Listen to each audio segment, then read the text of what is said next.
Hello, this is Spartan Commander, and this is the 1013th Rome Total War Brotherhood game that I've put onto YouTube. And just to say, I think this is a first for our channel. I'm actually taking you back to 2005-2006. This is a 25k each battle, okay? And the only rules are 6 cavalry max and no artillery. Okay, now I'm going to explain a little bit why I've hosted a 25k each battle a little bit later on. Okay, but as I say, this is a first for our channel, and I hope you enjoy it. And as I say, I'll explain a little bit about it later on. Okay, so you can see on this map you've got the wide open plains if you want to fight out in the open, or of course you can hide your troops in the woods there and spring those nasty ambushes onto enemy troops.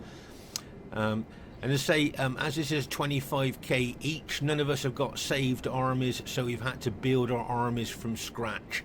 So it gets us to think outside the 31k box. Right, our first teammate is someone who's called himself Chinny Poo, but is in fact Scorpion King SR. Now he's got 6 archers, 8 infantry and 6 cavalry. Yes, 6 archers, 8 infantry and 6 cavalry. So he's got a lot of firepower there. You'll find when we're looking at the armies, there are some different upgrades and different units as we go through looking at people's armies there. You'll see that Scorpion King's got gold shield, gold attack on his cavalry there, and I'm guessing gold shield, gold attack on his infantry as well there. So as I say, with 6 archers, he's got a lot of firepower there, and it'll be interesting to see how he uses that 25k army. Okay, our next teammate is a Brotherhood member Vidar. Now Vidar's got 9 infantry and 6 cavalry. Okay, 9 infantry and 6 cavalry. If we have a closer look though, okay, you have a look at his army build here, you'll see that he's got, I think it's Hastati, yeah, Hastati there. I think he's got a couple of units of Hastatis with just 3 upgrades on. And those are going to be his pilot shield unit. I'm thinking that's probably gold shield there. He's got a peasant unit as well, which I'm guessing is going to be part of his pilot shield unit. But here's something interesting that we don't see very often. Instead of urban cohorts, he's bought the Praetorian cohorts. Now they're the next ones down from urban cohorts, for those of you that might not know. They've got quite good specifications, but of course they're not as good as urban cohorts, and he's also got some urban cohort units in his army as well. But as I say, remember, this is 25k, no one's got saved armies, we've had to build our armies from scratch. But look at the upgrades on his cavalry, 8 upgrades. 2 experience stripes, gold shield, gold attack. Just see if they all have got, yeah, they are. So he's really concentrated his money on his cavalry there, okay, and that's why he's bought cheaper infantry units, so he can spend more money on his cavalry, okay, there. So it'll be interesting to see how he uses his 25k army during the course of the battle. Okay, our next teammate is Brotherhood member Fesen. Now Fesen's got 10 infantry and 6 cavalry. Okay, 10 infantry, 6 cavalry, no archers. If you notice here, he's got a couple of town watch units, which I'm pretty sure is going to be his pilot shield units. And notice with the town watch units, no upgrades. Okay, he's got no upgrades on his town watch units there. So I would say they're definitely going to be pilot shield units there. Why spend a lot of money on them if they're going to be like kind of used for pilot shield use there, if you like. You got an eagle unit there for extra morale, and of course he's got his infantry general unit. Quick look at the upgrades on his oh my gosh, look at the upgrades on his cavalry. 8 upgrades. I think he had mixed upgrades if I remember correctly. 8 there, 7 upgrades on others of his cavalry. So he's got mixed upgrades, but his cavalry are highly upgraded there. So it'll be interesting to see how he does with those. And once again, notice no archers there. And our last teammate is myself, Spartan Commander. Now I've got 10 infantry, get ready for this, 3 archers and 5 cavalry. I know a lot of players that play with me regularly will know I never bring archers, but I bought 3 archers for this 25k army there. Quick look at the upgrades on my cavalry. You'll notice I've got 7 upgrades there. An experience stripe, gold shield, gold attack on my cavalry. I'm not sure if I've got mixed cavalry there. Yeah, and others of my cavalry there, I've just got gold shield, gold attack on. Okay, so as I say, once again, remember, we're building these armies from scratch. None of us have got saved 25k armies, so they're all experimental. And here is the other team. We have a Brotherhood member, Royer. And just to say, just to remind everybody that as this is a first for our channel here, 25k armies here, none of us got saved armies, so it takes us a bit of time to build our armies. And you'll see there, as I say, Royer's got 5 archers, 10 infantry and 5 cavalry. Okay, 5 archers, 10 infantry and 5 cavalry. I'd just like to draw your attention to his battle formation there. Can you see it's a very old battle formation, wide but no depth. Hardly any depth at all in that. It's very old-fashioned, that. If you notice, his cavalry have just got 5 upgrades on. So I'm thinking gold attack, silver defense there. Just have another look there. Yeah, and they were 5. So yeah, I would say gold attack and silver defense. If you notice, he's got more upgrades on his archers than he has on his cavalry. He's got 6 gold shield, gold attack on his archers there. And as I say, old school battle formation there, wide, not a lot of depth. You don't see battle formations like that these days. In fact, as this is a kind of a retro battle, that battle formation fits in just right, because that was the battle formations we were using back in 2005, 2006. Their next teammate is Brotherhood member Lakedaimon. Now he's got 8 infantry, get ready for this, 7 archers, right, and 5 cavalry. Okay, so he's got a heck of a lot of firepower there. But I think the reason that he's bought those archers, he's gone for the cheap mid-range archers. You'll see his infantry, gold shield, gold attack. We have a look there. There you are, you'll see he's got quite good upgrades on them, but these are the Roman archers. They're only mid-range. You can see they don't wear any armor, so the defense isn't very good. But it looks like he's got gold shield, gold attack on his 7 archers. So make no mistake, that's a lot of firepower he's got there. Quick look at his cavalry. He's got 7 upgrades, an experienced stripe, gold shield, gold attack on his cavalry. So he's got quite powerful cavalry, a lot of firepower, and as I say, he's got just 8 infantry. Be interesting to see how well he does with that during the course of the battle. Okay, our next teammate is CornDog, or Cornovi, as a lot of you might know him. Now get ready for this, okay? He's got 15 infantry and 3 cavalry. Yes, I'll say that again, 15 infantry and 3 cavalry. Okay, but because he's got 15 infantry, he's only got small upgrades on his infantry that are hiding in the woods at the moment. If I remember correctly, I think he's only got 2 or 3 upgrades on his infantry. So he's gone for quantity over quality. Okay, 15 infantry with small upgrades on, quantity over quality. There. Okay, so their last teammate is somewhere in the woods, if we can find him. Oh, there he is. And that is Brotherhood member Barclayman there. Okay, now Barclayman has got 3 archers, 10 infantry and 5 cavalry. Okay, 3 archers, 10 infantry and 5 cavalry. Of course, we can't see the rest of his army because it's all hiding in the woods there. So it'll be interesting to see how well he handles his 25k army during the course of the battle. So there's the 2 teams there. It's got the potential to be a cracking old school battle. Okay, at this stage of the battle, I thought I'd give you a little bit of history about RTW, the Brotherhood, and 25k. Just to say, back in the early days of Rome Total War, when it first came out, 2004, 2005, 2006, all the clans were CWB, Clan War Belt clans, where they played at that time for 12,500 denarii each. Okay, but they were very elitist. And you know, if you weren't in a clan, then all you were worth is just being stamped on. That was the attitude of the CWB clans at those times. But Conan and Cannon, when they wanted to start their clan, they didn't want to be like those clans at all. They wanted to be inclusive and friendly. So what they thought, they'd do something really radical on RTW in those early years, and that was start a clan that played for double the CWB money. So they started to play for 25k. Okay, and when they first went into the lobby with their underscore tags and their big capital letter names, oh my gosh, the abuse they got from the CWB clans was almost unbelievable, really. The CWB clans were saying to them, you're not a real clan. If you're not playing for CWB money, you can't be a real clan. And they did get a lot of abuse. But Conan and Cannon just ignored all that and just steadily recruited good players. Now, they did recruit a lot of really good CWB players who also wanted to play 25k games as well. So, you know, so just because the Brotherhood was a 25k clan, it didn't mean that players that joined the clan couldn't play CWB. Or, as a lot of you know, as I've talked about in other battle videos, Brotherhood member Eth that was in the Brotherhood clan, him and a friend won a 2v2 CWB tournament when there were hundreds in the lobby of really good players. And that did not raise some eyebrows from CWB clans saying, how can this guy, Eth, who's in a 25k clan, win a 2v2 CWB tournament?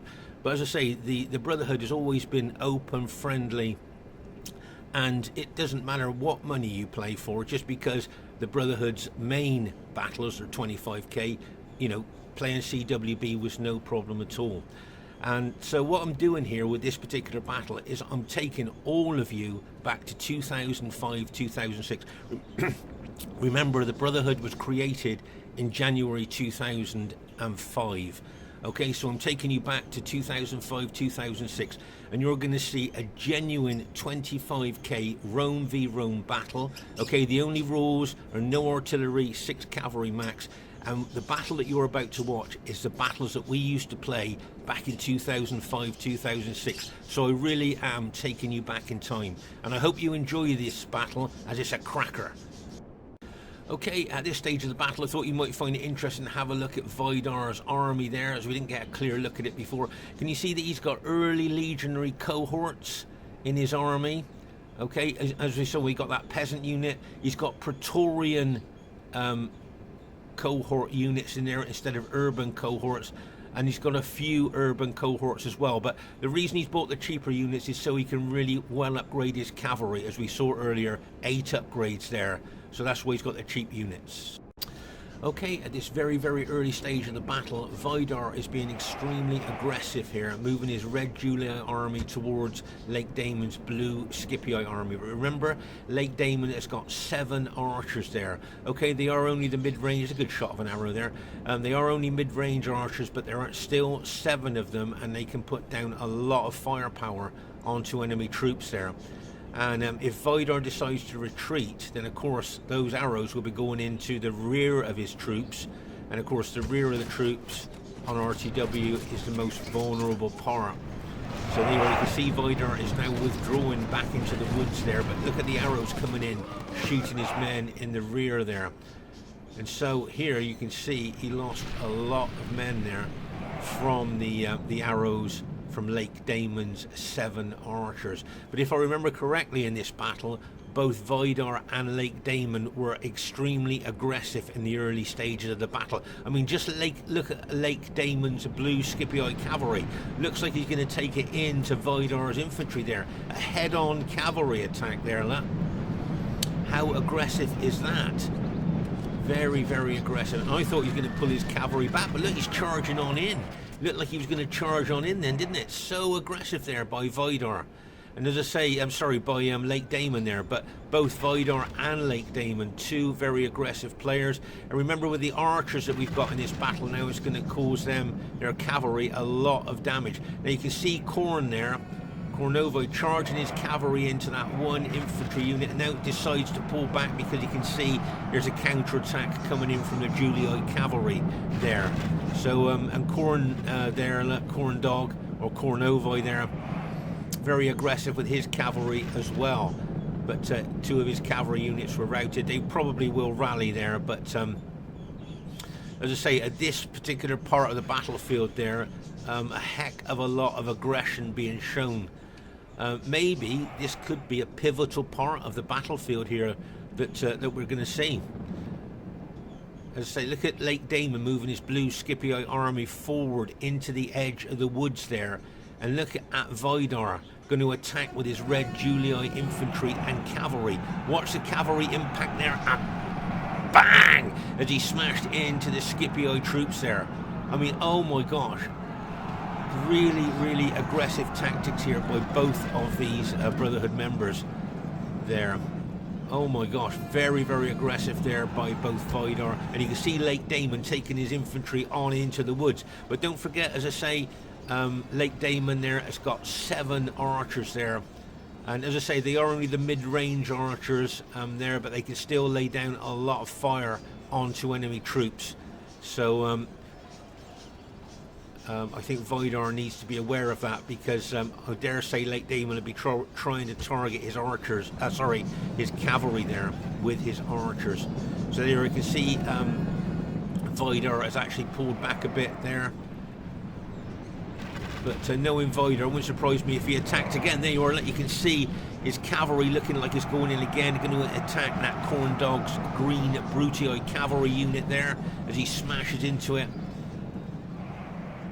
But as I say, very, very... I remember in this battle, right from the beginning there, these two were really being aggressive with each other. Look at Lakedaimon's cavalry look, smashing into a Julii unit. You can see Vidar's infantry throwing pilers into them as well. You'll notice here that Scorpion King has brought over some of his cavalry here to support Vidar against Lakedaimon. Nice bit of teamwork there. Plus you've got Scorpion King's archers shooting in to Lakedaimon's infantry as well. I've got my archers shooting into Lakedaimon's units as well there. As I say, I don't think Vidar bought any archers, if I remember correctly, so both Scorpion King and my archers there are shooting into Lakedaimon's infantry there. You'll see I'm facing Barclayman there, and you'll see Fesen coming up as well. But you've got CornDog's green Brutii infantry there and Barclayman's infantry there as army there as well. But here, as you can see, in this particular part of the woods there, very, very aggressive play. And look, once again, Vidar charging his well-upgraded cavalry. Remember, Vidar's cavalry's got 8 upgrades on. Look at the way he's charging in there. Oh my gosh. And you've got Scorpion King's cavalry coming in from the flanks as well. Like a bang as they smash in there. And look at Vidar's cavalry going on through like a bang as it smashes into Lakedaimon's. I think Lakedaimon here, his blue Scipio army, has got a chance of being completely routed. Just look, you can see that Vidar is charging his infantry and cavalry through. They've routed Lakedaimon's general, so he's lost the general morale bonus there. You'll see, as I say, the CornDog there has brought his Brutii infantry up to support Lakedaimon. But as I say, you can see Scorpion King's cavalry is involved in there as well. As I say, Lakedaimon's 7 archers there shooting a lot of arrows. And I was just thinking, I just wondered whether Scorpion King or Vidar might charge their cavalry in to take out those archers. But at the moment, they'll be suffering a lot of casualties from the firepower that those 7 archers can put down on them there. But you can see most, I think that's Lakedaimon's general has just been taken out there. So most of Lakedaimon's infantry has now been taken out. I think he's got 1 unit left here by the tree, but I think the rest of his infantry has been taken out there. Oh my gosh, so that's good news for our team. Lakedaimon's, let's say, lost most of his infantry there. So nice combination attack there by Scorpion King and Vidar to take him out. And as I say, I think, if I remember correctly, at this stage of the battle, Lakedaimon's just got 1 infantry unit left there. The rest have been taken out. So as I say, nice combination attack there by Scorpion King and Vidar. Very aggressive there. Okay, so over here you'll see that Barclayman's archers are shooting into us there. Okay, and you can see CornDog moving across. He may well come to face my infantry there. But as I say, at this stage of the battle, things are looking pretty good for us. We're routed. As I say, there's only 1. Lakedaimon's got that 1 infantry unit left by the tree there. And that's all he's got left infantry-wise. He's still got all his archers there. But here you can see Fesen was thinking about taking those archers out. See the way his cavalry was going, the trajectory of his cavalry was going towards those blue Scipii archers there, but he saw the Brutii infantry coming in and pulled back. Right, so that's the last of Lakedaimon's infantry units had just been taken out.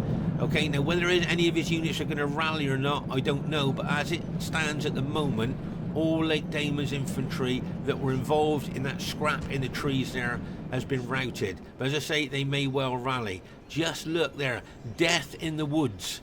That's what I would call that, just looking at all the dead there, death in the woods. 2 very aggressive players there facing each other, backed up by their allies. Okay, so over here on our left flank here, you'll see that Barclayman has put his cavalry out there, locked and loaded it, ready to charge into possibly the flank of Fesen. But Fesen can be very aggressive, and he may well go after Barclayman's cavalry. It'd be interesting to see what happens. Right, you can see Fesen here moving his infantry towards Barclayman's infantry there, but he will be aware that there's enemy cavalry there looking at his flank. But he will also be aware that the enemy have only got 5 cavalry there. Barclayman's only got 5, where Fesen's got 6 cavalry. He may well fancy his chances there of going after Barclayman's cavalry. Okay, pause the game for a second there. So you can see here that Fesen has got a couple of town watch units as his pilot shield units in front of his main battle formation, but he's taken his 6 cavalry over to take on Barclayman's 5 cavalry. Now, whether this will be a good move or not, we're just about to see. Is Barclayman going to move his cavalry back before it's hit? And you can see here Fesen really pushing his cavalry into Barclayman's cavalry there. Just look at that, look, as they go in, bang, as they smash in there.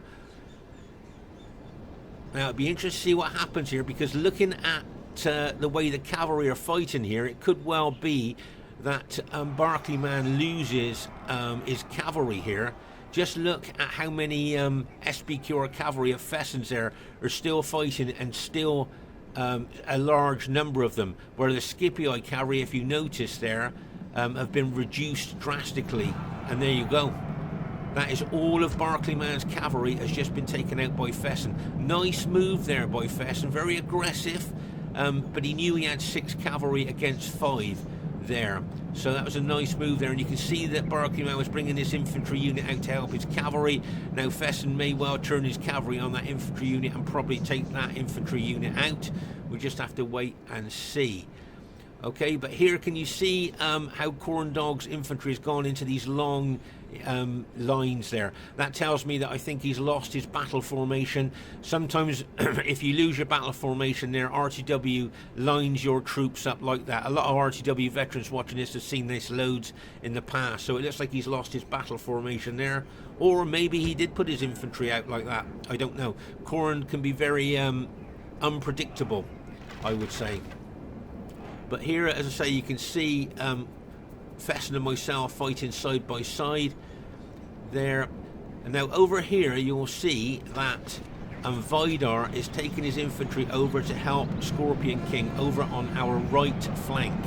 Okay, so remember that Royer's Green Brutii army is over there, and he's fighting Scorpion King there. But as I say, Vidar's taking some support over the cavalry charge going in here like a bang as it smashes in there. Remember, cavalry charges in woods are not that effective, because obviously the trees stop the momentum and you lose a lot of your charge bonus.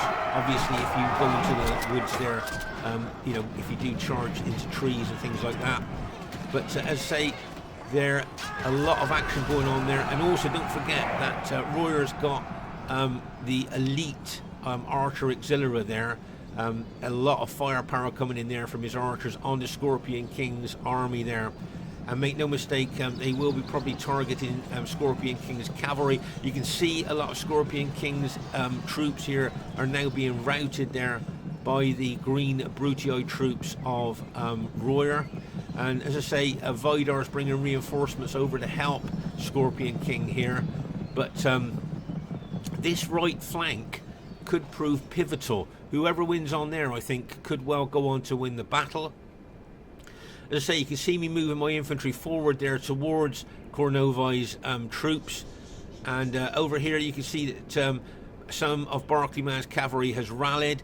Whether Fesen to go after the rallied cavalry, we just have to wait and see.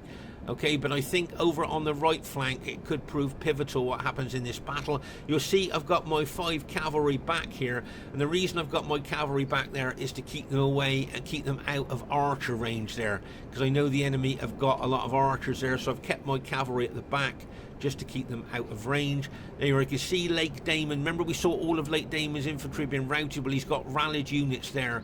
And also you've got CornDog's Green Brutii units there. They may well move that over to our right flank to try and intercept Vidar's and Scorpion King's infantry there.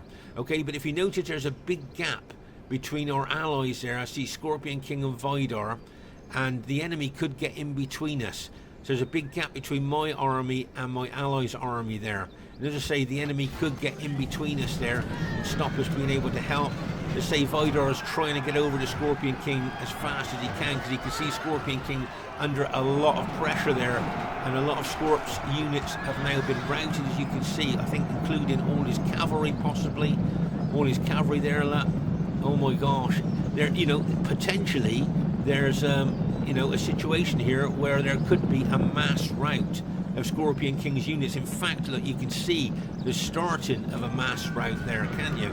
And it's like a chain rout. Once a lot of units start routing, it can then, as I say, it's a chain rout. He's still got his general there, giving the general morale bonus, but make no mistake there, you can see the way that Royer is attacking. He's going for Scorpion King's general. He wants to take out Scorpion King's general there. And as I say, you got reinforcements, Lakedaimon's blue Scipio army, and CornDog's or Cornovoi's green Brutia army there moving in on Vidar. I think maybe all of Vidar's infantry has just been taken out. Oh my gosh, like I said to you, this right flank could prove pivotal. There's the archers there of Royer that's been shooting in to Scorpion King's troops, but you can see here Lakedaimon, you can see a lot of his archers have fired all their arrows there, but you can see Lakedaimon's blue Scipio infantry there, and you can see, as I said, Scorpion King's only got those units left, and you can see that Royer is bringing his Brutia army in behind there, Scorpion King's troops. And remember, it looks like Scorpion King's lost all his cavalry, so he can't counter-attack with his cavalry. There's enemy troops getting in behind him there. I mean, there is a chance here we could see Scorpion King's army mass rout, as I said earlier. Right over here, you'll see on our left flank and left centre here, you'll see that Fesen is aggressively engaged Barclayman's blue Scipio army. Now, he's done that for a reason. He's going to hold and pin Barclayman's army, okay, while he gets his cavalry in behind Barclayman's infantry there. So it's going to be a hammer and anvil attack. That's what I think Fesen's thinking of at the moment. His infantry are going to be the anvil and his cavalry is going to be the hammer. Remember, Barclayman's lost all his cavalry, so he can't counter that cavalry. Here, as I say, you can see that Cornovoi has aggressively attacked my units. He may well be looking to bring units around my flank. I've got my 3 archers here that I'm shooting into the enemy troops. And with my 3 archers, I'm moving my cavalry over as well. But this right flank of ours really bothers me because, as I say, this, you could be watching a pivotal and decisive part of this 25k retro battle. Okay, as I say, you can see Scorpion King's infantry starting to be surrounded here. Okay, you can see his unit starting to rout. Oh my gosh, his general's still alive, still giving general morale bonus, but that is the only unit that I think Scorpion King's got left, and now his general unit's been routed. Right, so from what I can remember there, I think basically all of Vidar's and all of Scorpion King's troops have been basically taken out here on our right flank. There might be an odd unit left, but for all intents and purposes, our right flank has been smashed and crashed. Our right flank and right centre, and all these victorious enemy troops now are just going to come across the battlefield and smash into the flank of Fesen and myself there. Oh my gosh. And also you can see Cornovoi is already attacking me very aggressively with his green Brutii infantry. But over here, as I say, you can see Fesen here attacking Barclayman. They're keeping his Eagle unit and general unit back to give him morale bonus. Now watch what Fesen's going to do with his cavalry. Remember, he's got really well upgraded cavalry. Here he comes in with his cavalry, going to smash into the back of the green Brutii infantry, maybe. Okay, but also you'll see what I'm doing with my cavalry as well. Okay, so there's my cavalry there. I locked and loaded it back there and charged it through Fesen's infantry into Barclayman's infantry there. I might not break through, but I'll cause a lot of casualties. But over here you can see Fesen's cavalry fighting Brutii cavalry and Scipii infantry there. Okay. As we move across the battlefield here. But as I say, there you can see that Scorpion King's got a couple of archer units left. But all those enemy troops that have just taken out Vidar and Scorpion King are going to be coming across the battlefield here to roll us up, roll myself and Fesen up from right to left. Okay, so over on that right flank and right centre, you saw a pivotal moment in the battle. Right, you can see my cavalry is not going to penetrate Barclayman's units there, so I'll pull them back and lock and load them. But you can see Fesen's cavalry there fighting enemy troops there. Okay, so as I say, my cavalry wasn't going to penetrate Barclayman's infantry there, so I'm going to pull them back and lock and load them and get ready to charge them back in. Okay, you can see there. That's what I've done. Pause again for a second here. So there you can see CornDog's infantry. They're just starting to come out the woods now to roll us up from right to left. You can see I've turned a unit to face a threat coming in from the enemy troops there. Okay, you can see that Vidar's got his general and another unit left there that he's pulled out of the woods to help us. He's attacking the Brutii general. Nice move there by Vidar. But and I got my archers there shooting into enemy troops as well. Okay, so you can see that here. But I'm pulling my cavalry back to lock and load it and maybe charge it in to Barclayman's blue Scipii infantry again there. Okay, so that's what we're looking to do. Need to, as I say, you can see Fesen's, because you see Fesen's cavalry going into the back of the Scipii infantry there, and bang! And you'll see that I'm charging my cavalry in from the front. Okay, so Fesen charges cavalry in from the rear, routed the Scipii general on impact. So he's charging his cavalry in from the rear, I'm charging my cavalry in the front, and we've got Barclayman's infantry in a sandwich attack.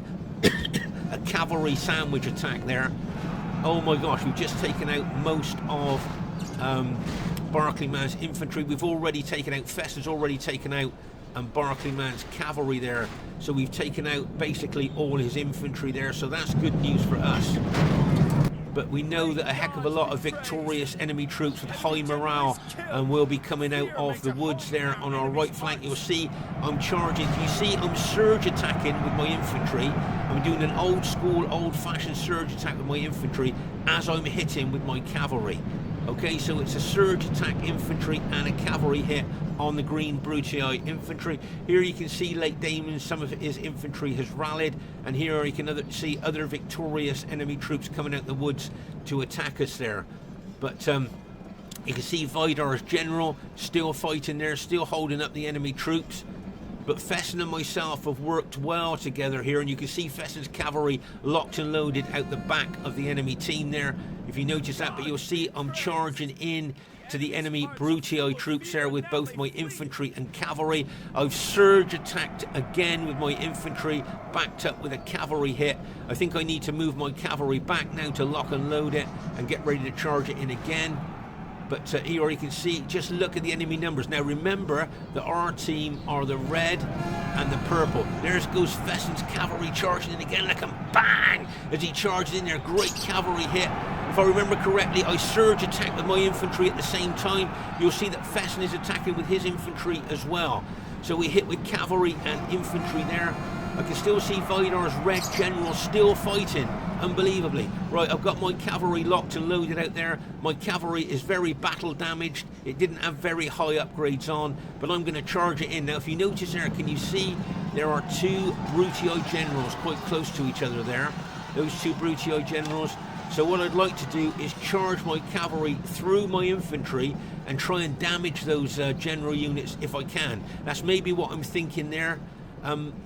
We'll just have to wait and see. But the danger to me is, can you see the enemy cavalry? Okay, it's battle damage, but it's looking to smash into the flank of my infantry there. And that could prove, you know, that could prove quite decisive if they start rolling my infantry up from that that direction. But here you can see the battle is right up in the air, and this is the type of battle that we were fighting in 2005, 2006. If you're finding it exciting, there you are. I've taken you back in time. Right, see my cavalry charging through my infantry, but you can see the enemy cavalry smashing into my flank as well. Oh my gosh. Bang and bang, and there's Fesen cavalry coming in as well, and bang as he charges in. Oh my gosh. Okay, so that's Vidar's general's just been taken out. I think Vidar's general's just been taken out there. Pause the game for a second here. So there's a lot of Fesen's troops starting to rout, and I got one of my units starting to rout as well there. Okay, just look at the numbers there. You can see the blue Scipii infantry of Lakedaimon. He's coming in on our flank. Nice tactical move there by Lake. There's another cavalry unit ready to smash into us as well. So as I say, you can see that both Fesen and myself have integrated our armies. You'll see here that Royer's trying to bring units round our flank, maybe even to attack the rear of our engaged troops there. Okay, but as I say, you can see, so we're being attacked on both flanks there. Scipii coming in on our right and Brutii coming in on our left, as well as we're trying to hold in the centre as well. Just look at Lakedaimon there pushing his infantry in there. Oh my gosh. A lot of pressure on our forward units. You can see some of our SBQR units are starting to rout now with the pressure of the enemy troops and bearing down on us. Remember that Cornovi, he bought 15 infantry units with small upgrades on. So he went for quantity over quality. Is that a pivotal factor in this battle? Well, we'll just have to see. You can see we're surrounded now. Can you see they've got enemy troops in behind us, coming in from all directions on us now, if you notice. Here you can see Fesen's got his cavalry there. Now, he may well take them in behind the enemy troops. Okay, he may well come round here and smash into the general. You see that Brutii general there? He may well hit that general if he comes round there. But you can see a lot of pressure on our troops there. I've got my cavalry at the back. What I'm trying to do here is I'm going to try and put them together, you know, group them, and then charge them in again there. But as it stands at the moment, things looking pretty hairy, I think, for both teams. It could go either way here, but maybe our cavalry advantage that we've got may well prove pivotal. Right, you can see Fesen charging in there with his cavalry there, and bang! As he smashed in, there's two Brutii generals there. I can see two Brutii generals, and one of them going to rout, or both going to rout. Nice hit there by Fesen with his cavalry, but you'll see that I'm charging my cavalry in as well. What's left of my cavalry, I've locked and loaded it, going in there, get ready for this, and bang! As they smash into the enemy troops there. Oh my gosh. Also, with what I've got left of my infantry, I'm going to try and do a surge attack there as well into the enemy troops. I haven't got a lot of infantry left, but I'm going to try and do the old school, old-fashioned surge attack into the enemy infantry. Pull my cavalry back once again to charge back in. You can see Fesen's cavalry, he pulled his cavalry back and charged them back in again. I'm going to look to charge mine in as well there.